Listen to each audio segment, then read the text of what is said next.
Bismillahirrahmanirrahim.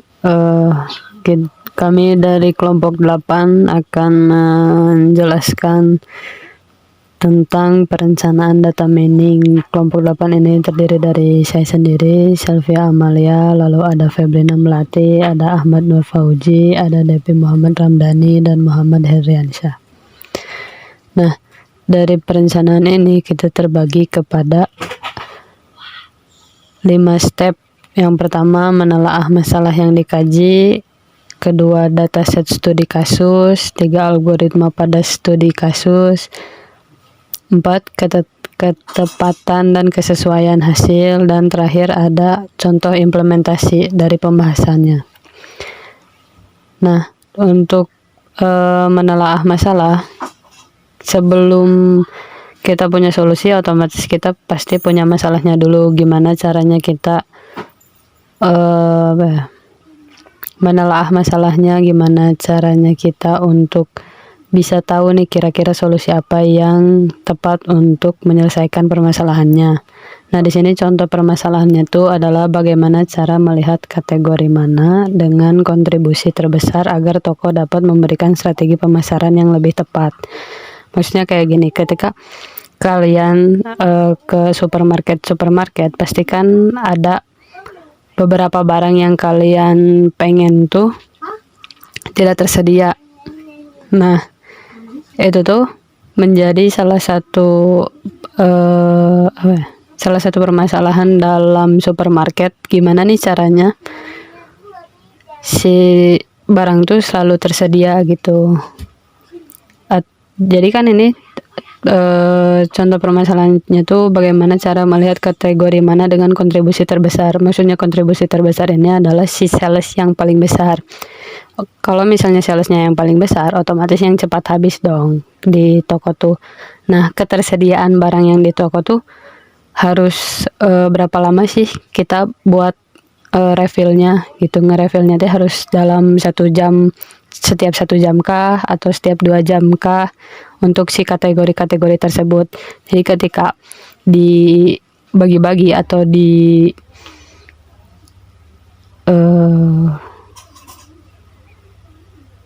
kita lihat gitu si datanya ketika kita tahu kategori mana yang kontribusinya terbesar, otomatis kategori-kategori tersebut yang kita harus lebih awareness atau lebih diprioritaskan untuk kita bisa refill terus-terusan gitu. Terus selain bisa nge-refill terus-terusan pun, kita harus sedia stok yang lebih banyak dibanding kategori-kategori lain, dibanding barang-barang lain. Kayak contohnya kayak kebutuhan pokok, mie instan, misal, atau beverage, minuman, air mineral. Di antara beverage ini kan ada air mineral, ada soda-sodaan, ada jus-jusan, ada teh, ada kopi gitu kan yang kemasan. Di antara mereka tuh kira-kira yang cepat laku tuh yang mana? Air mineral kah? Yang bersoda atau karbonasi kah? Atau yang jus-jusan kah? Gitu. Nah, makanya kita harus telaah dulu si masalahnya.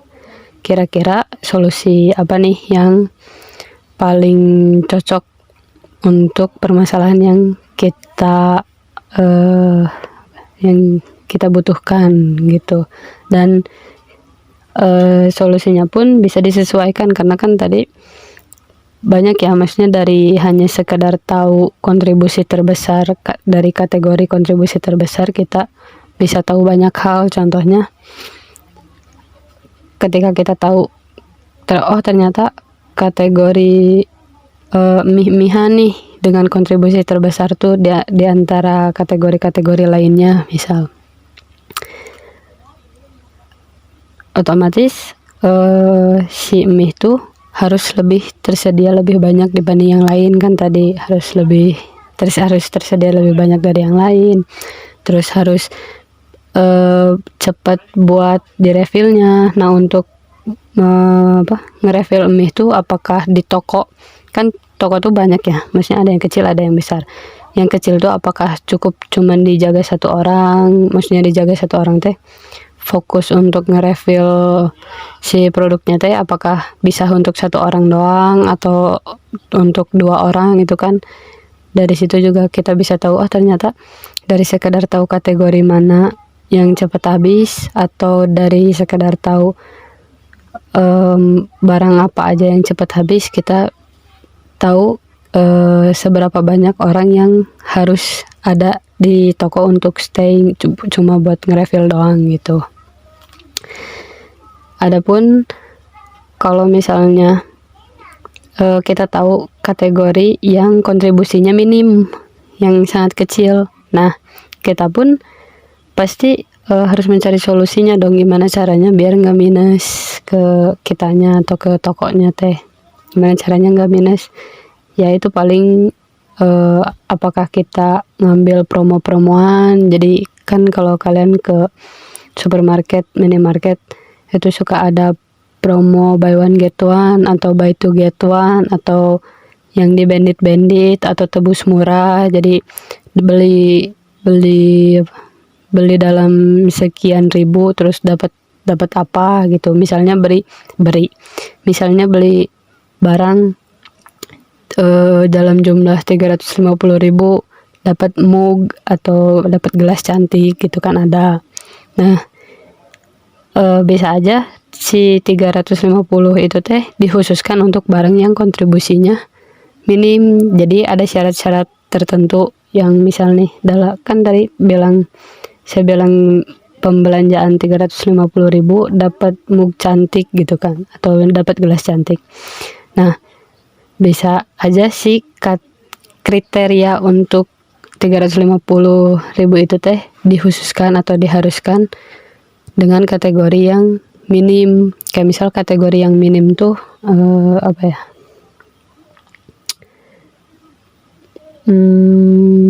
makanan kaleng misalkan. Biasanya orang Indonesia lebih suka masak-masak ya dibanding makanan kaleng.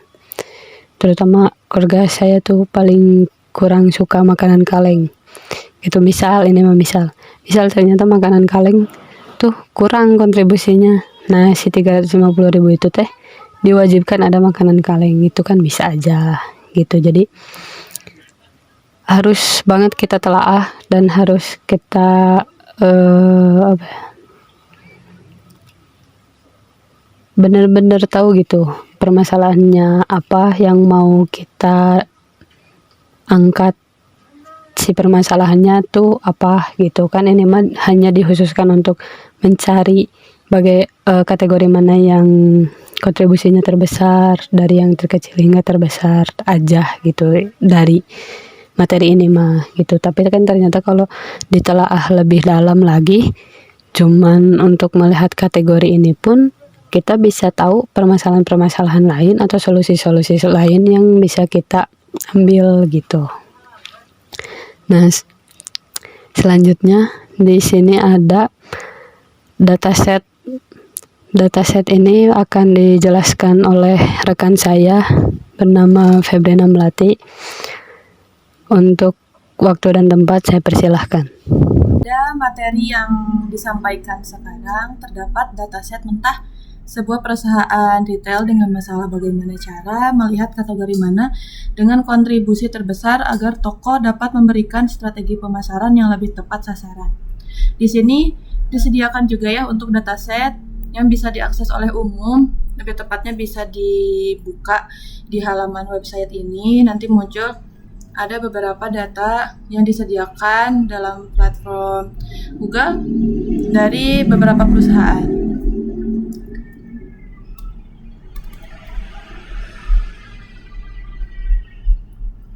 Berikut dataset yang disediakan dalam topik kali ini. Terdapat 2 dataset. Yang pertama ada dari all kategori yang berisi 611 data ya. Terdiri dari kategori bakery, baking and cooking need, beverage, import product, biscuit, breakfast, canned and packed food, confectionery, cooking oil, liquid milk, milk product, noodle pasta, seasoning, snack and dry good. Kemudian di dalam dataset tersebut terdapat beberapa tabel, yaitu nama produk, tabel nama kategorinya, tabel movement, Movement yang berarti jumlah pergerakan barangnya seperti banyak produk yang sering keluar. Kemudian ada juga days of supply. Itu tuh menunjukkan berapa hari produk yang ada akan mencukupi. Kemudian ada dataset kategori beverage saja yang berisi 115 data yang berisikan tabel yang sama dengan dataset dari all kategori. Dua dataset ini nanti akan dijelaskan dalam cara implementasinya. Sekarang kita masuk ke dalam materi algoritma.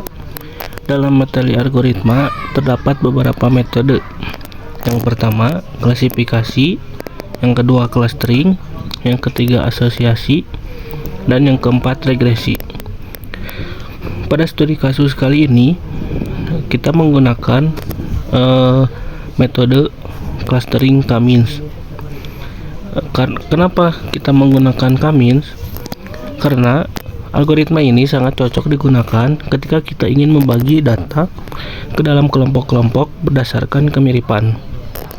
Dalam kasus ini, kita ingin tahu mana produk yang cepat habis, mana yang stabil, dan mana yang tidak laku. Daripada menilai satu persatu secara manual, K-means dapat membantu kita membagi data ke dalam klaster secara otomatis berdasarkan pola angka. Cara kerja K-means secara sederhana adalah: yang pertama, kita tentukan jumlah klaster, misalnya 3. Lalu algoritma memilih 3 titik sebagai pusat awal.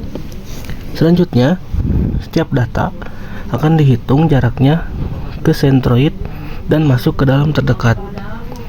Setelah semua data terkelompok, sentroid akan dihitung ulang. Lalu proses ini diulang hingga tidak ada perubahan signifikan lagi. Kelebihan K-means adalah cepat, mudah diterapkan, dan hasilnya bisa divisualisasikan dengan baik.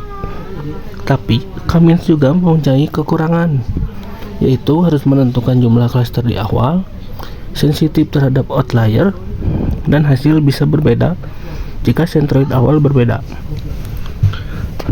Untuk mengatasi itu, kami menggunakan metode tambahan seperti elbow method dan silhouette score untuk memastikan jumlah klaster yang dipilih adalah optimal. Dalam studi ini, kami memilih 3 klaster dengan interpretasi C1 yang berwarna merah, produk cepat habis, produk dengan volume dan frekuensi pembelian tinggi.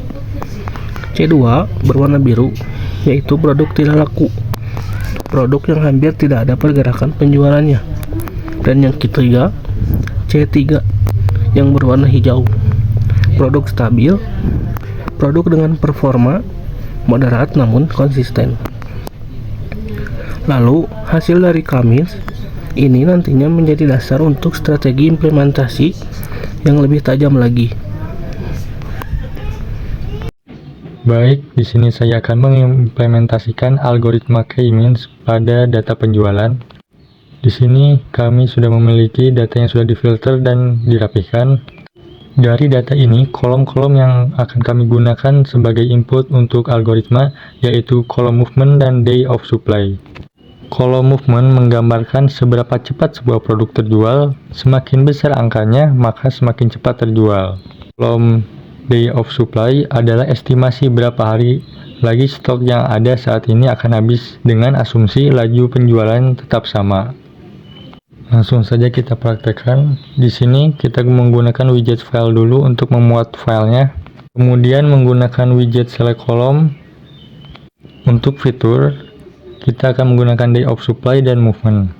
Nah, untuk target, karena kita akan menggunakan algoritma K-means yang termasuk unsupervised learning yang tujuannya untuk clustering bukan untuk memprediksi kolom. Artinya kita tidak menggunakan target variable. Kosongkan saja targetnya. Sisa kolom-kolomnya kita bisa masukkan ke meta. Kemudian kita menggunakan widget K-means. Setelah itu untuk visualisasinya kita menggunakan data tabel, kemudian widget distribution untuk diagram batang, kemudian widget scatter plot. Dari diagram batang ini kita bisa lihat beverage merupakan penjualan tertinggi, disusul dengan biskuit. Untuk lebih jelas clusteringnya kita bisa melihat pada scatter plot ini. Untuk aksis X kita menggunakan movement, untuk aksis Y kita menggunakan kategori. Kemudian warnanya kita menggunakan kolom cluster dan size-nya kita menggunakan movement. Pada scatter plot ini, warna biru merupakan produk yang paling laku, kemudian hijau yang sedang, dan merah yang tidak laku. Kita telah berhasil melakukan clustering menggunakan algoritma K-means pada data penjualan. Dari clustering dapat digunakan untuk membuat keputusan bisnis yang lebih baik terkait manajemen stok, strategi pemasaran, atau perencanaan produk.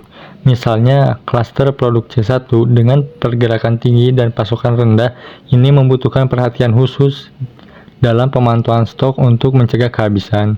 Klaster produk C2 dengan pergerakan rendah dan pasokan tinggi memerlukan strategi mengurangi stok berlebih dan meningkatkan penjualan. Sekian dari saya, terima kasih. Warahmatullahi wabarakatuh. Terima kasih kepada rekan-rekan saya yang sudah menjelaskan tentang materi-materi sebelumnya. Di sini saya akan menjelaskan materi mengenai metode K-means dan mencari kesesuaian. Di sini ada 3 poin pertanyaan. Apakah struktur klaster masuk akal? Ukur seberapa baik klaster terbuka. Lihat apakah klaster terlihat terpisah dengan baik. Nah, cara melihat kesesuaian data menggunakan metode K-means kita akan lihat di slide berikutnya. Nah, kita menggunakan algoritma K-means kategori untuk melihat data dari sebuah produk retail. Di sini kita menggunakan ada file data yang sudah kita buat, terus kita bentuk ada metode data table, ada tabel atau diagram distribution, ada select column, kita pakai K-means untuk metodenya, ada scatter plots untuk melihat warna mana produk yang telah habis. Yang selanjutnya ada data table.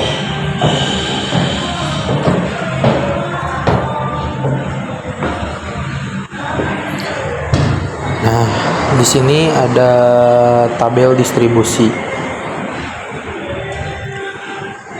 Pada tabel distribusi kita dapat melihat kategori dengan banyak kontribusi dari yang terbesar hingga terkecil. Kita lihat nih ukuran dari beverage itu berada di posisi mana, bisa terlihat menggunakan tabel distribusi. Di sini ada urutan pertama yaitu di beverage, yang kedua adalah biskuit, yang ketiga adalah bakery. Bisa terlihat secara mudah untuk melihat perkembangan dari produk yang ada. Selanjutnya adalah scatter plot. Tabel scatter plot dengan membagi clustering menjadi 3 bagian, yaitu produk cepat habis ditandai dengan warna merah, produk tidak laku ditandai dengan warna biru, produk stabil atau yang produknya itu tidak terendam tapi juga tidak cepat untuk keluar ditandai dengan warna hijau. Bisa terlihat di sini. Di sini juga ada warna biru C1, hijau C2, kuning C3. Nah, selanjutnya kita masuk ke algoritma K-means kategori beverage. Di sini menggunakan satu file data, cuman kita koneksikan dengan select column. Lanjut kita koneksikan dengan Keymanage-nya langsung. Dari Keymanage kita koneksikan atau kita bagi ke tabel, ke data tabel, langsung dibagi ke distribusi 1, langsung ke scatter plot, langsung ke silhouette plot. Nah, ini untuk algoritma Keymanage kategori beverage. Selanjutnya di sini ada tabel distribusi beverage. Dari kategori beverage, brand dengan kontribusi terbesar ada pada Bournvita, Ultra, dan Sosro. Ini untuk brandnya. Nah, itu bisa terlihat posisinya.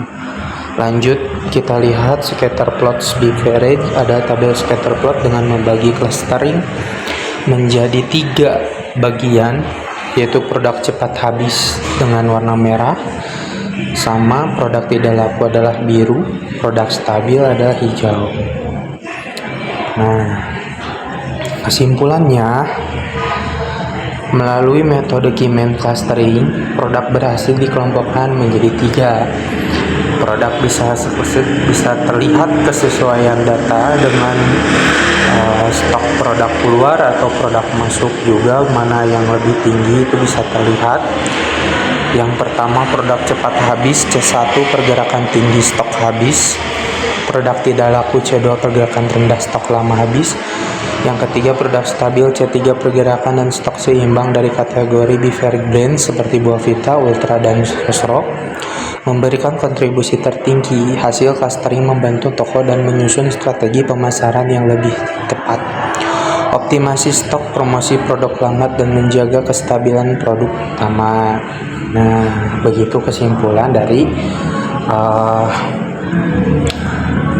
kesesuaian data menggunakan metode Keymanage. Selanjutnya ada pengoperasian secara langsung mengenai algoritma dengan langsung menggunakan aplikasi. Akan dijelaskan oleh teman saya. Sekian dari saya mengenai materi